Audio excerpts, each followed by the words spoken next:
yeah. What is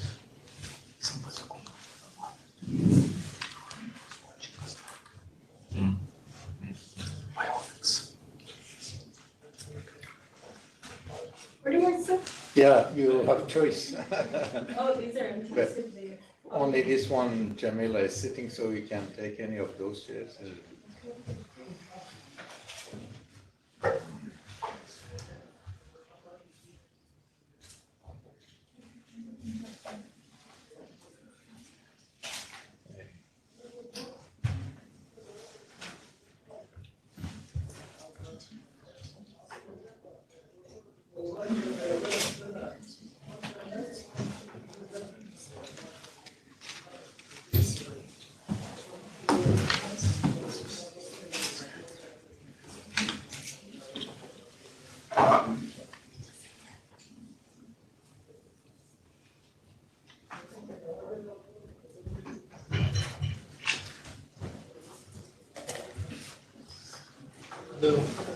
Hello.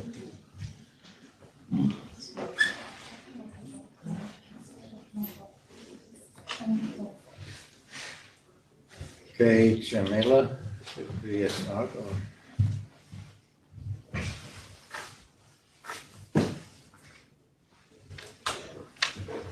Yes. Ready to go?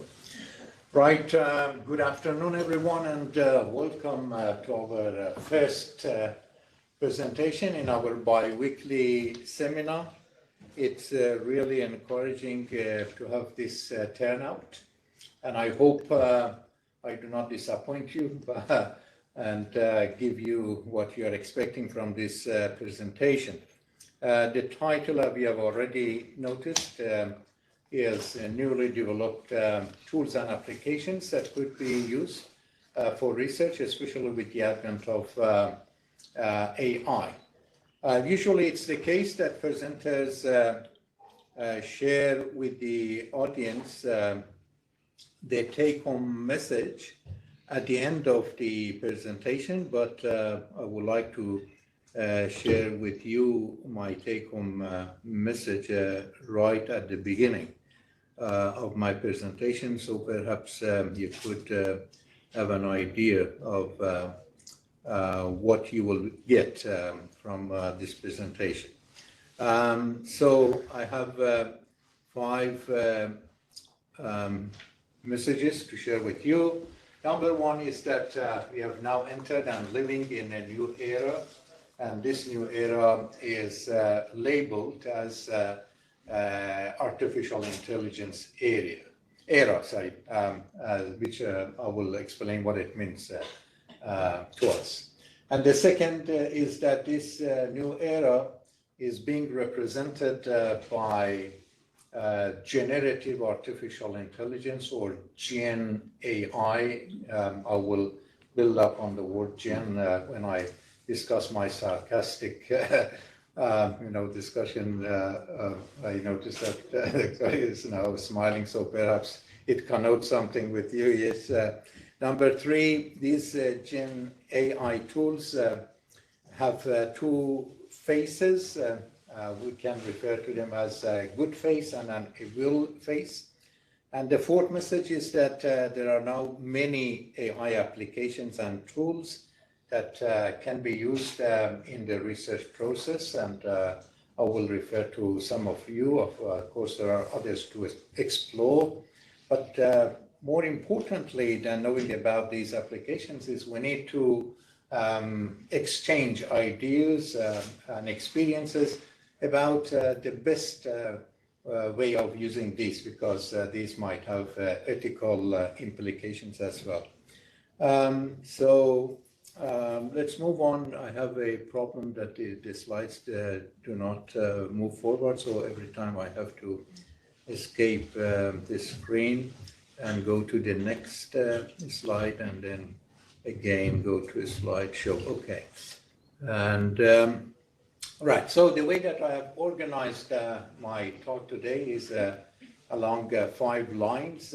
In the first part, which is sort of introduction. I will briefly discuss the age we are living in and the sarcastic observation of artificial intelligence. And I will then move to some concerning views on artificial intelligence, because while it is being welcomed by most of people, there are also some concerning views regarding AI.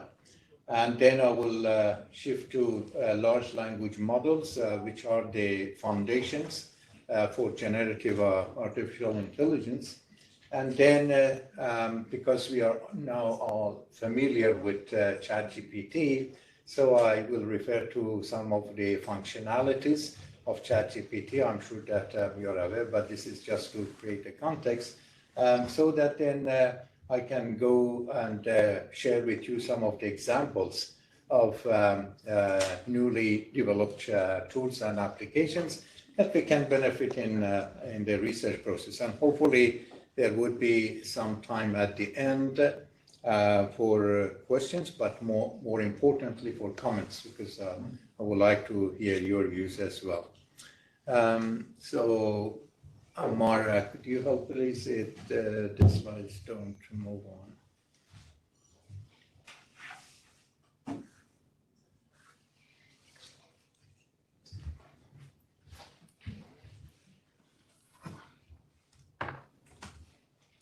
Thank you. Great. Thanks a lot. And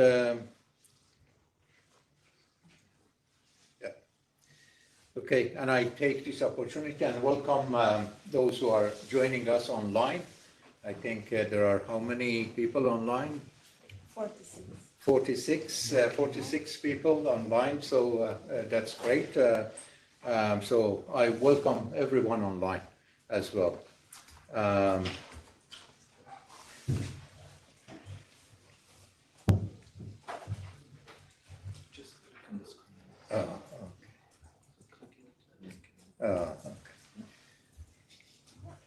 All right, the age we are living in is the intersection between two great events at our time, and we are somehow lucky to have seen these two actually periods. One is the information age, which started late in 20th century after industrial age. And the other one is the advent of information processing systems with the supercomputers that have facilitated processing information of all types. The intersection between these two has resulted in an era and time that is now referred to as generative artificial intelligence. To put this in more context, I have two quotes. One from Peter Drucker. Some of you might know him. He is considered as one of the big figures in the management discipline system, and he has written a lot. Part of his writings are related to information. And interestingly enough, he has mentioned that for the first time in the history of human beings, we are using and relying on a commodity that not only is inexhaustible compared to exhaustible resources that we had at industrial age, but also they regenerate themselves. And these are information and knowledge. So the way that Peter Drucker approaches this new phenomenon is rewarding, and tells us that compared to the previous ages, actually we are now going to have a promising era and time. On the other hand, there are people like Stephen Hawking who warns about this, and therefore believes that such an event could spell the end of human race, so that harsh actually, and because it would take off on its own and redesign itself at an ever increasing rate. So they supersede some of the paces that we as human beings, as biological creatures, were able to do. So these two views actually represent two faces of artificial intelligence that we refer to as the good face and the evil face, and certainly they are in conflict. And this is where we need to, make our way out of this, maze. Regarding the evil face of the generative artificial intelligence, as I was, repeating the abbreviation GEN to myself, I remember the word GEN that my colleagues know there is a concept in Islamic writing. And interestingly enough, when I looked at and searched for some materials, I came across a publication in a medical journal by Khalifa and Harari, and I have this quotation from them that according to Islamic writings, Jinn lives alongside other creatures, but from a world other than that of mankind. Though they see us, they cannot be seen. So this is one observation, and the other observation is that they are capable of causing physical and mental harm to human beings. And they are some sort of alien spirit, and they are able to control the person through the concept of possession, right? So as I was looking at these, descriptions, then I thought that there are some correspondence between the characteristics of the Jinn in Islamic writing and the generative Jinn AI. And perhaps the Jinn of our time is Jinn AI. As you can see, generative AI is now our partner, and it is said that jinns also lives alongside other creatures. Jinn AI is from a different world, and also jinns are coming from a world that is not that of mankind, and so on and so forth. So that was interesting to me to see some resemblances, and it conveys some sort of, being scary. And it is this scary aspect of the AI that has also attracted some other people's attention. So the first person that I'm quoting from is Sam Altman, who is the chief executive officer of OpenAI, where ChatGPT was developed. And although they themselves developed it, but they believe that there are negative consequences of this technology, and that this might result in large-scale disinformation, and especially creating some codes that could be used for offensive cyber attacks. So it's something concerning, and we need to be attentive to these aspects of AI.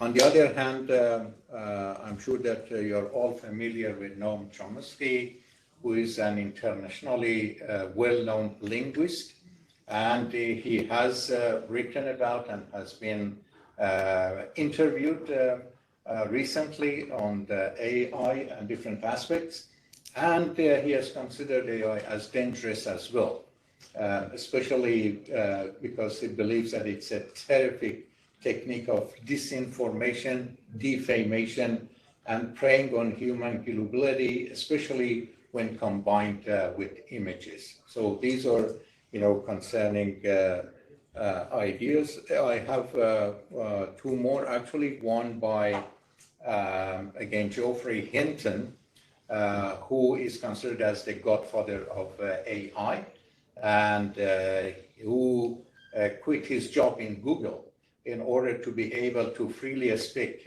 about the dangerous aspect of AI. And as you can see, he believes that the risk of AI is that they could become super intelligent and take over human beings. and also they might have existential, threat. And finally, again, Yuval Harari, in his keynote speech at the Frontiers Forum in 2023, talked and raised the concerns about the future of humanity, and that AI can become the first inorganic life form on our planet. And also he outlined the threat that this alien intelligence, look at alien, the words that have been used by these scholars, alien intelligence. So these are some of the perspectives and views on the evil side of AI. And the important thing about the threatening phase or aspect of generative AI is that they are able to generate harmful or offensive content.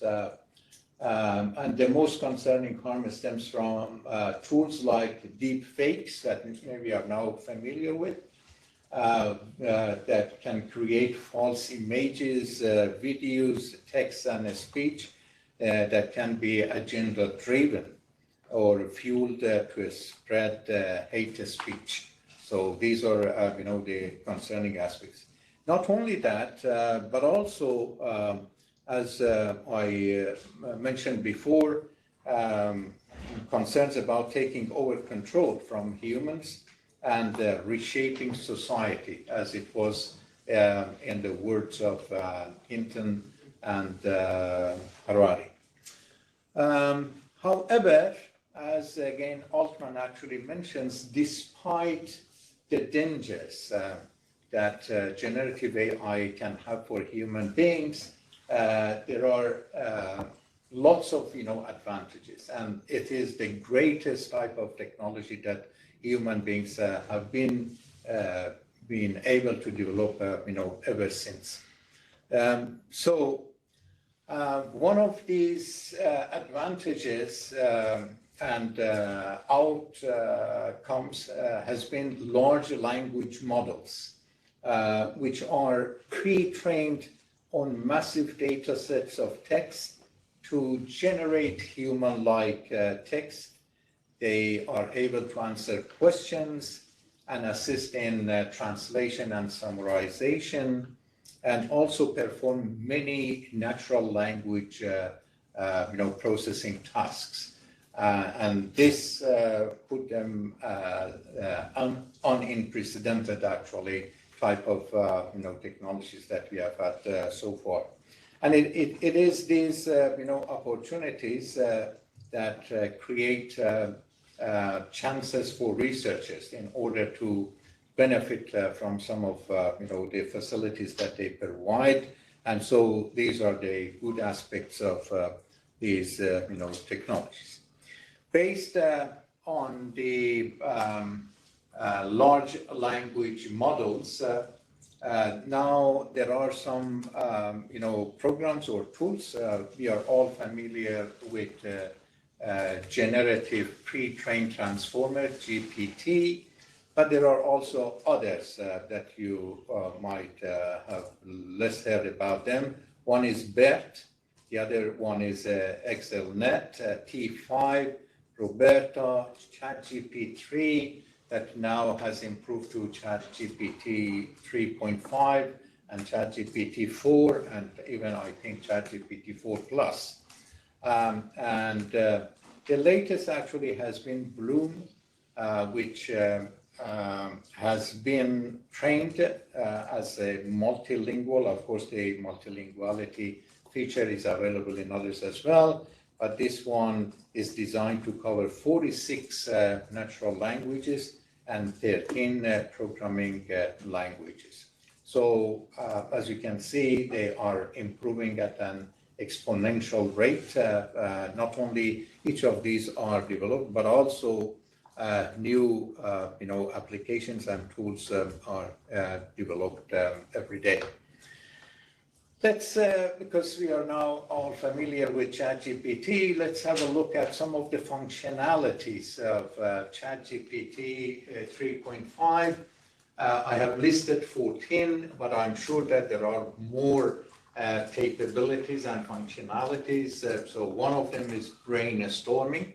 So we can use ChatGPT to help us with an idea, a plan, as we naturally do in a team, for example, in a group when we brainstorm. So it can help us to come up with ideas, right, about anything that we are going to do. It's able to generate lists. So, for example, you can ask to give me a list of 10 vegan foods, and immediately, actually, it would give you or the list for any other things. Providing information on any topic, this is marvelous. So suffices it just to type in a question, and then it comes up with lots of information. Suggesting books, solutions, computer programs. So even our colleagues who are in IT and in computer science, they can just ask for the codes that they can use to run programs. Composing two things, procedures, summarizing text. So it is possible to upload a text and ask for a summarization. Preparing pros and cons on a topic, providing quotes and related studies, explaining concepts, any concept. Actually, you want to some elaboration, there is a possibility. Giving feedback on your text, so you can hand in your text and get some feedback on it. And translating across cultures, again, which is really fantastic for our colleagues in the translation and interpretation department. And it can also has the ability of being creative writer. So writing novels, fictions, and all those types of writings, and role playing. So I can ask the ChatGPT to act as an interviewer. So I can say that I am going to be interviewed for a university job. Can you interview me? And then it starts to, ask questions, and you can answer and can give you feedback. And also helping to learn skills. These are some of the capabilities and functionalities that perhaps benefits us. Outside our discipline and area, there are other marvelous, capabilities. For example, I looked at some articles that in medical science it is possible to upload some radiology images, and then it can tell actually what it is all about. And you might all have heard that ChatGPT has been able to pass law certificates or SAT exam in the US, and similar capabilities. So it's wonderful and unbelievable in a sense. The reason that they are able to do that, large language models, is that they are trained on databases of over 1 billion conversational utterances. So it's really hard to think about 1 billion conversational utterances. Any type of conversational utterance that has happened all through a human's life in any mode, in any situation and context, have been gathered. And this is why that ChatGPT and other large language models are able to respond quickly to any conversation that we initiate. As an example, I asked ChatGPT 3.5 to tell me what are the main social theories, for example. A very rough, question. And as you can see, very quickly it provided an introduction, and then it started to list some of those social theories like functionalism, like, for example, feminist theory, like critical theory, like social constructionism, for example. And of course, at the end, as you again might be able to read, it says that these are just a few examples of the many social theories that exist. So it's really helpful when we want to get an information from ChatGPT. Okay, this brings us to the main focus of today's presentation, and that's tools and applications developed based on generative AI's functionalities that can help us in our research process. I will briefly talk about 4 examples of these tools or applications. The first one is Semantic Scholar. The second one is Consensus. The third one is Elicit. And the fourth one is Cite. The advantage of these applications and tools is that not only they are able to search in large databases, specifically in journal articles, as we'll find out, but also they are able to extract main points from these articles, because we had, the search engines like Google, for example, or Google Scholar that could locate, papers for us. But the value added in these tools and applications is that they are able to extract the main points from a huge number of, articles.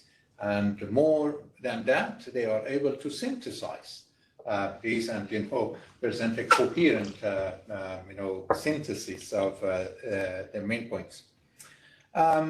For your information, our Aware Center has put together a list of 10 AI tools for academic writing and research.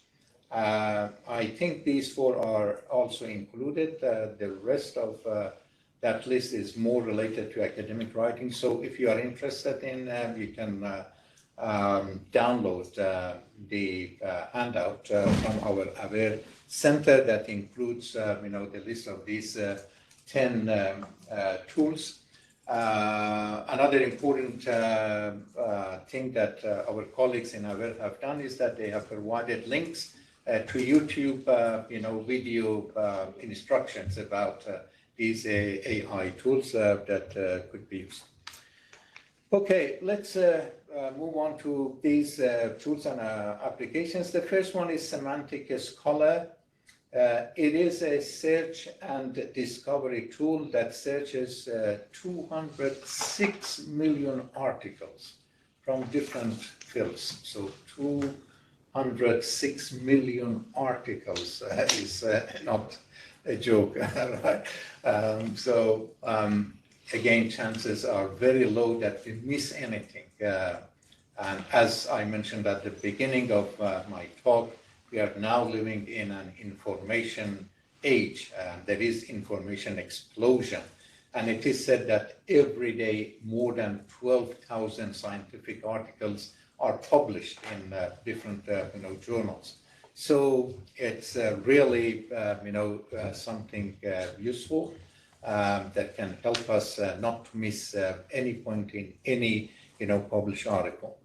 Consensus and Semantic Scholar work together in a sense that Consensus actually uses Semantic Scholar and extracts the main conclusions from each article. The gene is controlling it, right? Yes, gene.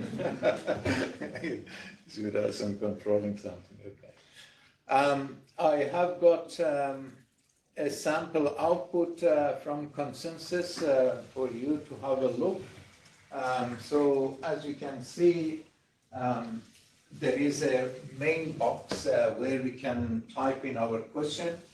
I put a very general question: does mindfulness improve happiness? So this is the first section of Consensus. In the second row, as you can see, there is the synthesis option. We can turn it on or off. And then here under these 3 lines, you can find filters. Since I have got a screenshot, I cannot go to it, but when you check it on your laptops, sorry, you will see that there are filters, so you can use a time filter, requesting, for example, outputs that range over particular, time periods. You can choose to have only specific types of sources. So choosing only to have, for example, review articles on a topic and so on and so forth. You can save the search, and also you can share your search with colleagues if you are working in a team. In the middle, as you can see on the left side, consensus provides a summary. So here we have a summary of top 8 papers. It analyzes the papers and then provides a very brief summary, which could be very useful. So as you can see, it tells us that these studies suggest that mindfulness improves happiness by enhancing resilience, reducing stress, promoting mental health, and fostering meaningful behavioral change. On the right, there is another feature of consensus, and that's consensus meta. So as you can see, again, it analyzes some papers. In this case, it analyzed 7 papers, and then provides some statistics to us.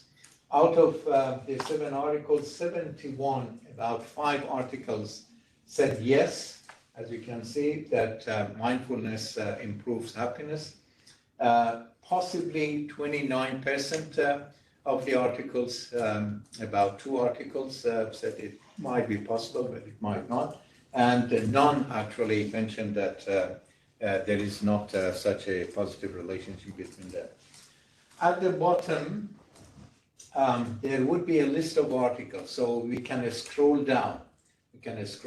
And as you can see, again, there is a brief summary of the article, and then the title of the article. We can see the name of the journal, in this case, for example, Frontiers in Psychology, and the name of the author and date of publication, which is 2022. And this is one of the articles that belong to the second category, possibly. So it will show here which article, which category it's from those who said yes, those who said possibly or no. And then again, you can save, you can cite, and you can share the article, the individual articles with your research team. So this is an example of consensus. The other 2 examples, one is elicit and the other one is cite. Cite provides both quantitative and qualitative insights into how scientific publications cite each other. So if you are interested in citation analysis on particular topics, that's a possibility. And also, one good thing about cite is that, as we all know by now, is that ChatGPT sometimes provides fake information, especially some fake references that does not exist. So it is possible to check those references through cite, and it can help verify whether ChatGPT output against are reliable or not. But the other one is elicit, which can locate relevant articles and extract important information from 175 million papers. Another advantage of elicit is that we can upload our own articles. So sometimes we have a collection of articles on a topic, we can upload that, and then we can use elicit to extract the main points and synthesize them for us. Again, this is a sample output from elicit. As you can see again here in the chat box, I typed a question. The question is, what are the effects of sleep training on infants? And On the left, as you can see, there is a summary of top 4 papers with some citations, as you can see. And then on the right, we have the paper title, again, a very brief summary, and the title of the paper, The Authors, Journal of Consulting and Clinical Psychology, and even it gives the date of publication. And interestingly enough, as you can see, all of these have RCT, which stands for randomly controlled treatment, which is a typical research methodology in medical sciences and psychology as well. And then number of citations and DOI and other information. Again, it is possible to use to choose to keep only those articles that have PDF, and also it has a filter, so we can use the filters and we can sort the articles in one way or another, and also, export. I try to compare these 4 applications across focus, features, and audience. The audience is common. Most of these target scholars, academic professors, students, researchers. But I can say, based on this description, that I would say that Semantic Scholar is a searchable repository. And Cite is mostly used for citation analysis. So my recommendation is that if we want to use, we can use the 2 in between, Consensus and Elicit, because they can help us, especially with literature review. And when we want to get a synthesis of the main points in the articles and other academic sources on a particular topic. In addition to these 4 tools and applications, there are rigorous data analytic tools that are more advanced and can be used by other researchers in other disciplines. So 2 examples are RapidMiner and IBM Watson Stadio that are being used for research in fields such as social sciences, economics, and healthcare. And also there is graphical neural networks that has gained traction for analyzing and mapping predictions or graph-structured data, which is prevalent in social networks, communication systems, recommendation systems, and biology that might not be very much related to what we are doing, but I thought that some might find them useful. There are 2 more research-oriented applications, and these 2 applications are capable of helping with different steps in the research process. One of them is Kahubi. I searched for Kahubi and I noticed that it seems to be a Japanese word, and it means searching or learning, things like that.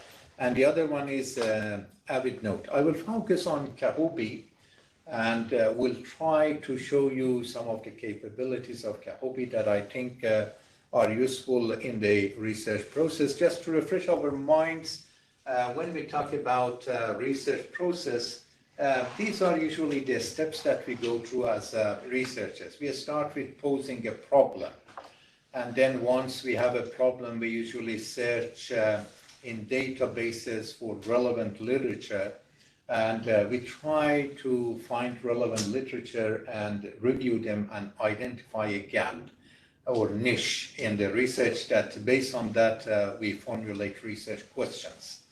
And then based on the research questions, we collect and analyze data that usually, depending on whether our research questions lend themselves to quantitative methods, qualitative methods, or mixed methods, we collect and analyze quantitative data using some statistical packages like SPSS, for example, or if you are collecting and analyzing qualitative data, nowadays we know that there are parallel applications similar to SPSS in qualitative analysis like NVivo, Atlas, and other applications. The important point to remember is that whether we use quantitative or qualitative or both of them, we need to do some codification of the data by uploading them into these applications. For example, in case of qualitative research, if we have done some interviews, we need to transcribe them and then codify them and then extract teams and categories that we can use in order to raise points and discuss them. And then based on the outcome of the analysis, we draw some conclusions and we come across some inferences as you know. Kahubi and AvidNote are two applications that have customized AI to help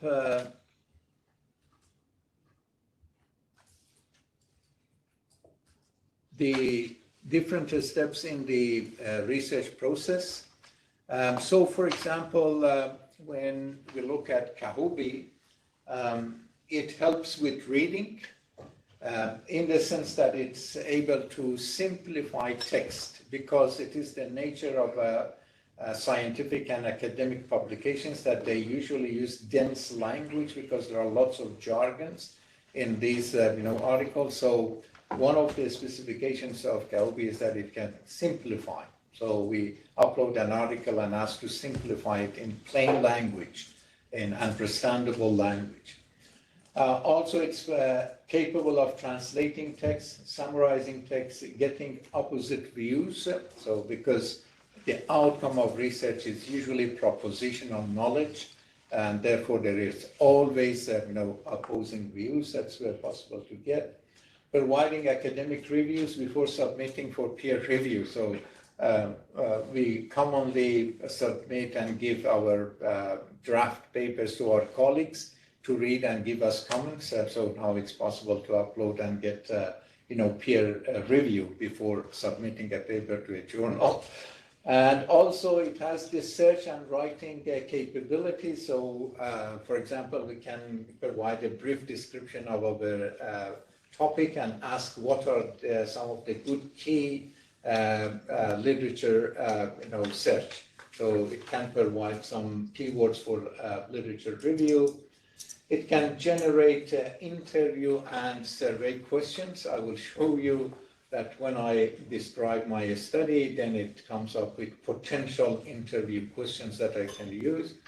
And also, it is possible, it can write text in the form of outlines, abstracts, literature review. So it does everything actually that we usually do, and it can help us all through the writing process. Of course, we should be reminded and remember that it cannot replace us as writers. It's only a support system. When it comes to analysis, it is capable of identifying the research gap or the research niche, which was usually difficult for early career researchers to do that. It is capable of transcribing and coding interviews, so that's very good, especially for qualitative research. Analyzing data, both quantitative and qualitative, interpreting data and analysis, and providing some insights that we can use in order to complete our research. So let me connect to Kahubi site and show you the interface as how it looks like and what are some of the capabilities that we can do. And let me log in so that I can, okay. All right, so this is the interface of Kahubi, as we can see. On the left, we have the dashboard AI panel. We have AI templates, and this is the robust aspect of this, application. AI templates that I will show you, documents, AI transcribe, AI code, AI chat, and then if we scroll, if I go to AI templates, because this is what I want to actually share with you and show you some of the capabilities. So you can see suggest interview questions, suggest survey questions, analyze data, code, analyze interview, generate CSV, research proposal, plan my study, future research or further research, suggest research conference, suggest journal. So our students sometimes are looking for appropriate journals. So by typing some key words, they can find relevant journals.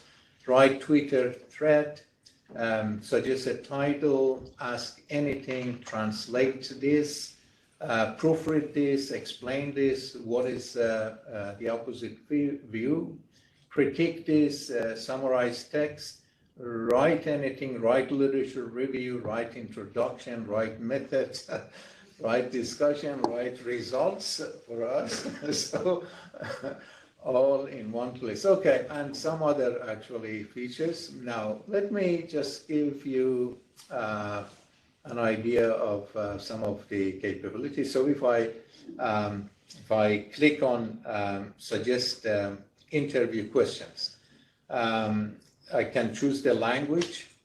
I can choose the level of creativity. It could be low, average, or high, which now I have chosen average. Tone of voice, I have chosen professional, and then we can even choose the maximum results length. So let me ask Hubi that I wanted to interview teachers about beliefs and attitudes toward teacher burnout.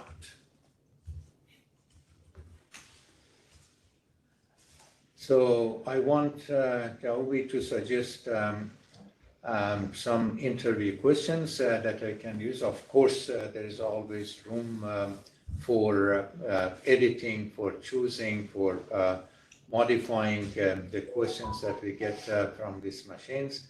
And as it is usual, it takes the program some seconds, hopefully not some minutes. Yeah, okay. And then you have this outcome. Let's see what we have.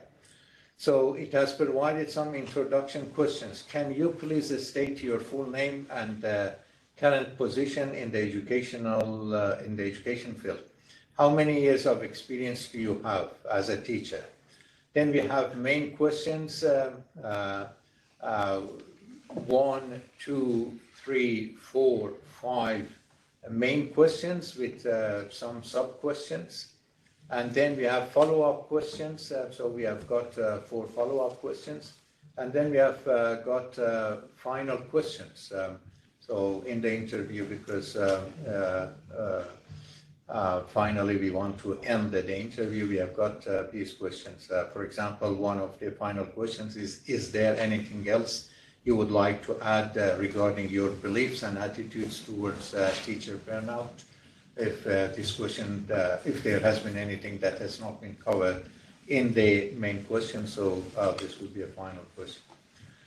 And finally, it says, remember, these questions are just a starting point and can be tailored or expanded based on the responses and insights provided by the interviewees, because if especially this is a semi-structured interview, this is very true.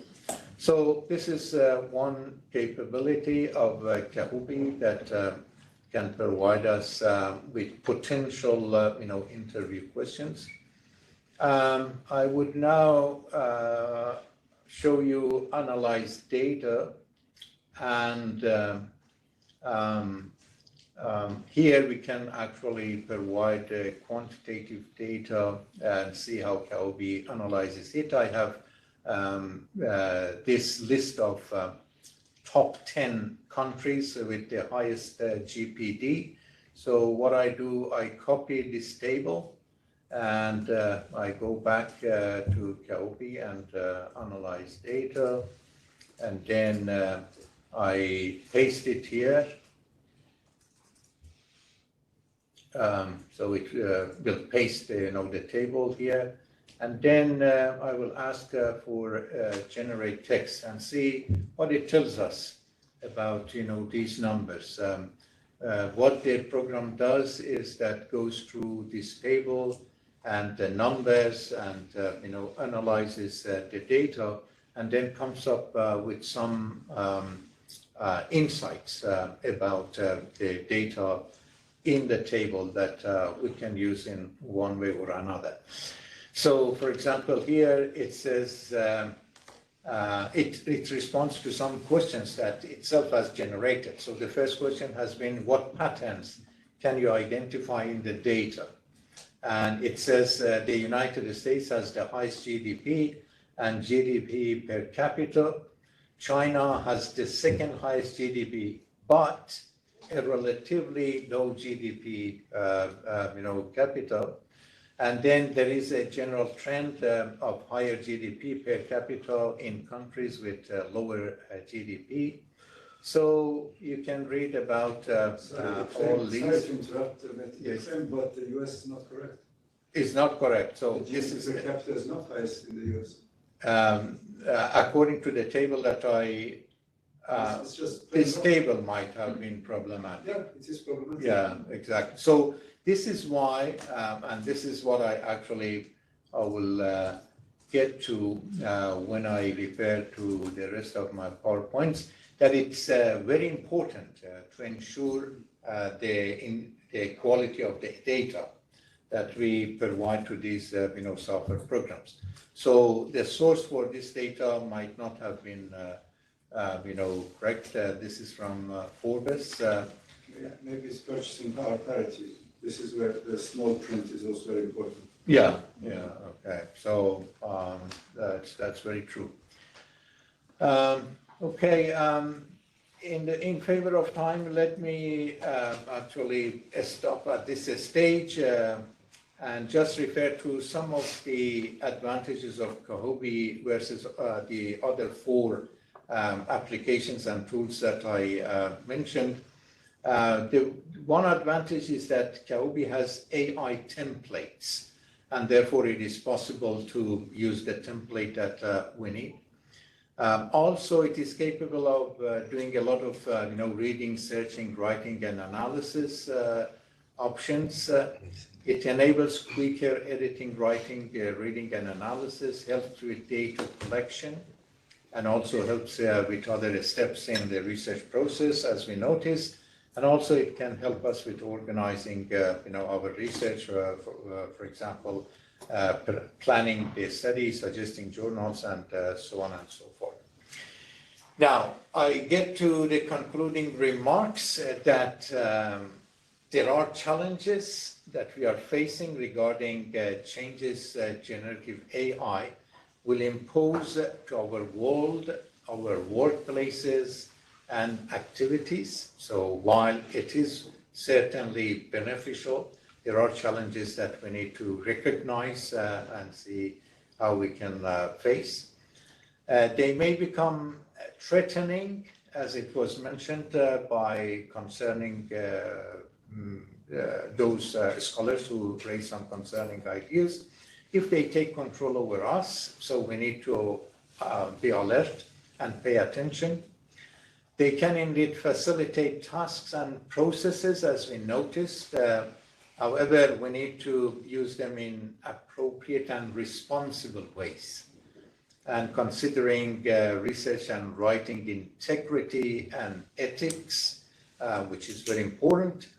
And because of this, people are raising ideas about the need for control and regulation to adopt ethical best practices to minimize the potential harms that come with them. And I noticed actually in my search that some universities have started offering courses on ethical AI, because this would be a very serious issue to address. And things to be careful about is, number one, as Dr. Hassan actually has picked, the outcome from one of these applications, is that the underlying training data may contain sensitive information, including personally identifiable information. So this is one of the areas that we need to be careful. And also it gives us an alert that when we want to upload data for analysis, for example, interviews, we also need to be careful not to upload any identifiable data, because these third-party applications will have access to them. The other point to be careful about is amplification of existing biases depending on the data these models are pre-trained on, because these applications and models are trained on already available data. So if there are some biases in the literature regarding any topic, this might be amplified, and therefore this requires data assurance and integrity, as we just noticed. And also they can infringe upon the copyrights and intellectual copyrights. And this is a concern now confronting all of us in our courses, as well as journals, because submissions now get more and more these types of helps and support. It makes it more challenging for journal universities and funding organizations to evaluate the scientific integrity of submitted manuscripts. And so a big questions confronting all of us would be the way these new tools and applications can be used in our professions, in our workplace, and this requires all of us to converse with each other, to discuss and find the best way ahead. Thank you very much for your listening, and now time for questions, but I appreciate comments more because this is something that all of us nowadays are dealing with. I just try to share some of the things that I had came across. Yes, Dr. Brian. Thank you so much, Dr. Mahdi, for your presentation, and I'd like to thank Dean Dr. Hassan for his invitation for the first public function I attend with my colleagues here in the college. My name is Ibrahim Arafat. I'm newly appointed political scientist here, and I look forward really to cooperate with all of you. Very interesting presentation, and as a political scientist, I'll try to focus on the political background of this, or to measure, the political ramifications. The AI appeared in the age of massive information. However, we live in postmodernity. We are having three eras coinciding together: postmodernity, post-truth, and post-human eras. And this artificial intelligence is really matching with the essence of these three eras. We have been fractured, segmented, and artificial intelligence is allowing us to fracture and to divide more and more. My problem is that with the AI is that it may be a replacement of all failed grand narratives. In today's world, in this postmodern, post-human, and post-truth, we don't have any grand narratives. Nationalism has failed, jihadism has failed, Islamism has failed. So humans are searching for a salvation. So this machine, AI, artificial intelligence, could be the grand narrative of the future. However, this grand narrative is really puzzling, and I'd like to pick up your brains on this. Do you see it more as a tool of domination or a tool of liberation? Because when we search for a grand narrative, we search for a salvation, a force that makes us happier, comfortable, and more living in peace of mind. And I am puzzled with artificial intelligence. I tend to see it as a tool of domination, not domination by machine on us, but domination by other people. Machines don't dominate us. Machines always fall in the hands of a dominant class that use it over a subjected class. So is it true that it's a new grand narrative, global grand narrative, and is it more working as a tool of liberation or a tool of domination? Thank you. Thank you very much, Dr. Ibrahim, for a very interesting and, of course, perhaps political, philosophical type of question, as you mentioned, because it deals with grand narratives and the position of the AI in these grand narratives. I am not in that position to be able to give you a direct answer to the question that you raised. For the obvious reason that we have just started actually this new era, as I mentioned, and so we need to wait for a while to see how the discourses related to this new phenomenon actually will be disseminated and taken by different nations. But I would say that like any other technology, AI is also a double-edged sword. It has its own benefits, but it has certainly its own drawbacks. Whether it's a tool devised and created to dominate human beings or to salvate them, this is an interesting question. But my observation is certainly those who come up with new pieces of knowledge or an outcome of the knowledge as technology, then they are in a power position in a sense. So those who come up with these, new trends, new technologies, new discourses, because they have, whoever has created it actually are in the power of not only using it, but also letting other people to use it. So certainly there would be a power relationship between the devices and the creators of these and those who are using it. This is what I understand, but I welcome any other reflections and feedback by colleagues, especially by Professor Hassan, if you want to reflect. Well, thank you. I'm not a political scientist, but I appreciate the point made about power dynamics. Looking at AI as a complete lay person, because there's still a lot I have to really try and learn and understand before I can make deep comments about it. I think the irony here is it lends itself to power dynamics whether you use it or whether you don't use it.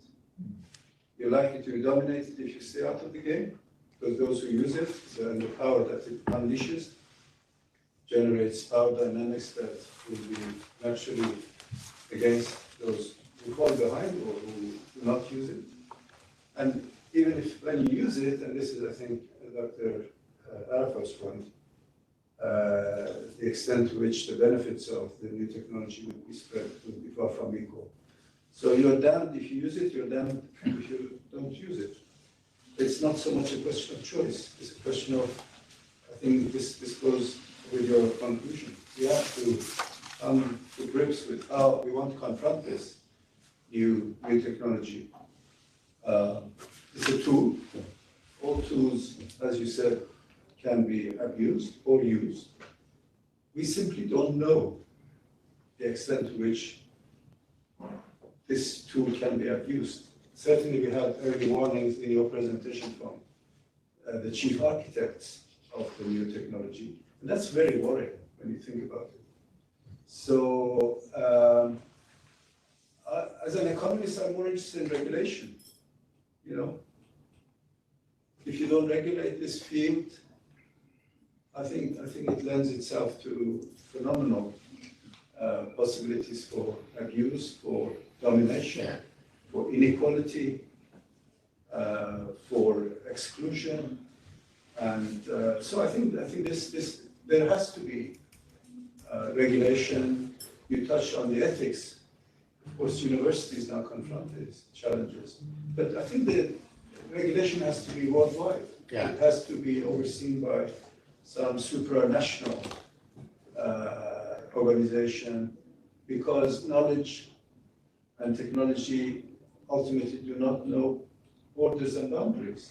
How do you control them across the border? So there has to be some colossal effort from early on to try and define the way in which the technology can be used. But it's very early stages. It's really very early stages. Personally, I feel I need to educate myself. I can see some of the attractions, of course, but I'm also worried. I mean, when you gave Kahubi the potential capability, how it can help research methodology, but then I was thinking, if I'm a PhD student, do I need to put 3 or 4 years effort into writing a thesis? This can be expedited.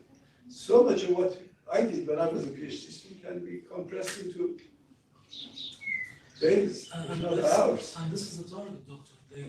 They create all of this to make knowledge more accessible. Because these models are based on text analysis and building a way that's more advanced than Google. Google, we used to just search in it, and it gives you links to lots of references and lots of resources. But this is supposed to give you the information itself, the piece of info that you are looking for. I think the whole issue relies in how these models are trained. Because as Dr. Mahdi raised at the end of the presentation, it has that risk of being biased, not only because of the data sets that are involved in it, it is also because of the weight that those trainers give to the type of data. For example, about ChatGPT, recently there were like leaks of information that those OpenAI are all liberals and they support the liberal ideas. That's why when they were training ChatGPT, they give more weight to, for example, the data set type that's coming from the news to those that are coming from CNN, and less weight for the news that are coming from Fox News. That means that when I'm looking for something, and when I'm searching something it's ChatGPT will answer me from this point of view, from this perspective. So it will be biased, not only because of the data sets, because of the weight that has been given to the parameters. Sure. But that goes back to the point raised about the power dynamics. Those who train, they have there are gender dimensions, racial dimensions, geographical dimensions. That will be inevitably built into the training bias. And we will start to see models that are regional. For example, Emirates just declared that JICE, I think, they are just offering it to the public, and it is Arabic-based model. So they might, I don't know how to say, but they might introduce some ideas into the narrative that's being used. I mean, here, the data sets, by just giving more weight or choosing certain type of data sets that will just make the model work in certain way. And the problem with these models that they are trained or made to be very confident when they answer. So like the one model that you picked, Doctor, we were just listening and we didn't catch this because we don't know that piece of information. But because you have that background, you were able to pick it up. For me, if I'm searching this piece of information on ChatGPT, for example, how would I know that this piece of information is wrong? Let me put a very simple question to you, a very lay person question to you. Of course, a lot of this conversation was about natural language processing and text discourse, etc. But ChatGPT does a lot more than that. You mentioned the question of the ultrasound imaging that can be analyzed. Yes. Would you put your trust in ChatGPT next time you have colonoscopy to analyze your ultrasound, or do you prefer the doctor to do this? No, I wouldn't go for ChatGPT for something like that. Why not? Because this is, Well, this is you know, at the heart of it. yes. Trust and confidence in these is ultimately critical. I mean, I'm not saying we cannot be there, we will not get there, but we're not there yet. Yes, but, sorry. Might we not be confusing two quite distinct elements? One is information and the other is knowledge. Yes. What we have been addressing here, and again, I'm the layest of all laypersons in this room. I feel what we are seeing is information. Yes. What remains with the human being is the knowledge, is turning that information into knowledge. Yeah. Just as the existing knowledge allowed Dr. Hassan to filter Yes. that information. Anything that is there is totally useless unless we are putting it through the lens of knowledge. And by far, and up to this point, this can be done by human beings to process information and come up with knowledge that they can share with us. Dr. Fatima and then Farrokh. Can I have one question online? Online? Okay, great. I don't pretend I understand much of what you said, but I want to express an optimistic view.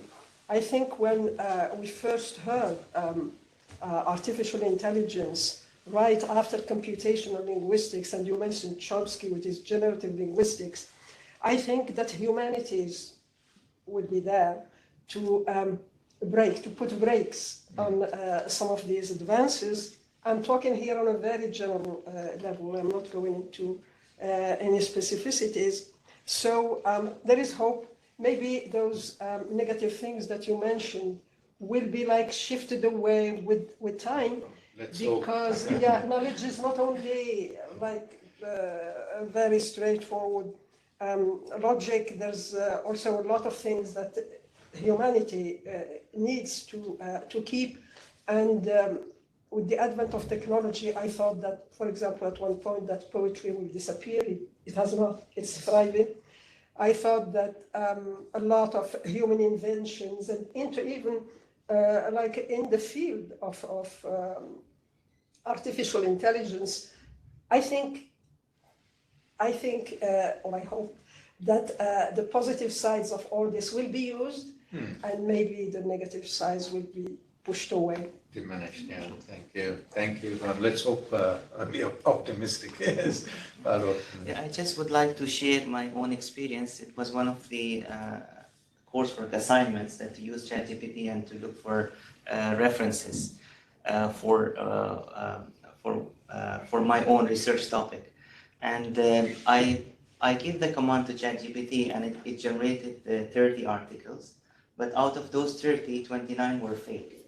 So I had to go and look into other sources and to make sure that those articles, it generated exactly the same APA reference list, but the article doesn't exist.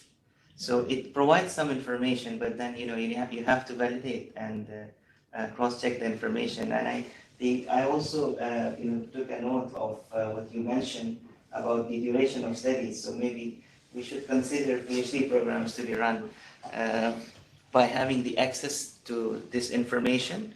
I mean, Doctor, in your era, probably you were spending hours and days to get the books or the articles, but we're now with just by pressing a button, it just generated the information. Examined by ChatGPT as well. And I don't know how is the connectivity to these tools to turn it in, Turnitin now claims that they have added detecting They have. ChatGPT produced material. That's a view. Online, do we have colleagues online? We have Amir Rahime who raised the hand. Amir, can you hear? Amir, unmute yourself and raise your question, please. Hello, do you hear me? Or comment, yes, we do. First, this is Amir speaking from Iran, Tarbiyat Madaris University. I would like to thank Dr. Riazi for his insightful lecture on this very interesting topic. Dear Professor, I just have a very short question regarding using AI as a tool to help us write reviewing articles. In many reviewing articles, we find that in the methodology section, the author has explained how all of those articles being reviewed have been collected. For example, they say we have searched different searching engines like Science Direct. We came up with 8 articles in this way. I would like to ask you, how legitimate do you consider mentioning using AI applications to find articles for reviewing articles? Thank you very much. Yeah, well, welcome and thank you for your question. You're right that in systematic reviews, an important section is to explain how the articles were found, which databases were searched in, and my answer to your question actually is that at this stage, I would consider anything that we get from these tools and applications as suggestions, as something that we can build up more on, as a support and help, rather than taking the final outcomes and outputs from these applications as the final one, for 2 obvious reasons. Number one is the inaccuracy that might be involved, as Farouk mentioned. Actually, this is the assignment that I have given to him and my class, to ask for references from ChatGPT and then find out whether they are authentic or not. So one reason is that the level of inaccuracy that might be involved in the information that we get from these applications. And number 2 is the ethical aspects, research and writing integrity, as we discussed. So I would say, and this is the reason that my intention was to bring this to at least a group of researchers, early career and seasoned researchers, to just get a taste of what is there and what we have, what is being actually produced, so that we are aware of them, and therefore we see how best, as I mentioned, actually we can use them. So I wouldn't recommend that we do a review using one of these applications and then submit it as it is. Rather, I would say using any facilities that they provide, any functionalities that they provide, but building up on them and considering them as a draft, and then check for accuracies and also work around the output and the outcome. Don't know whether I answered your question or not, Amir. Yes, clearly. Thank you very much for your detailed answer. Welcome and thank you for participating in our presentation from Iran. Which city in Iran are you? Currently, I am in Tehran. I am a student of Tarbiyat Madaris University. Oh, great. Please pass our greetings to colleagues and students at Tarbiyat Madaris University.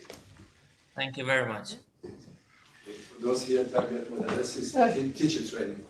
Yes. They train teachers for universities. Okay, any other questions? Yes, please. Just a small addition, because Dr. Hassan's question about trusting medical advice from ChatGPT reminded me. There was an article I read. Basically, someone with a medical condition kept on going to different doctors and not finding solutions. Ended up reading up on ChatGPT, and then based on that, asked for specific tests and confirmed the diagnosis from ChatGPT. So you know, needs must. I have another question for you. Would you fly in a plane that is being flown by ChatGPT? I think eventually we will end up doing it, because if you think about it, initially we are all thinking, I don't trust it. It already but happened, by the way. I can see this happening. people of my generation don't know the map of Doha, right? Planes are Google Map. incredibly automated, I hear, yeah, absolutely. Certain things are happening already, and they will happen more quickly than we even think. Yeah. And This just was as supposed to be provocative, because this is a roundtable discussion. I wanted to assure you, I just asked, can you write my PhD thesis? So the reply is, I'm sorry, but I cannot write your PhD thesis. And you require critical thinking and integration of existing knowledge in your field. So It's good to be honest. Going back to your bibliography, the references, I actually did this against my own name, and it came up with references after references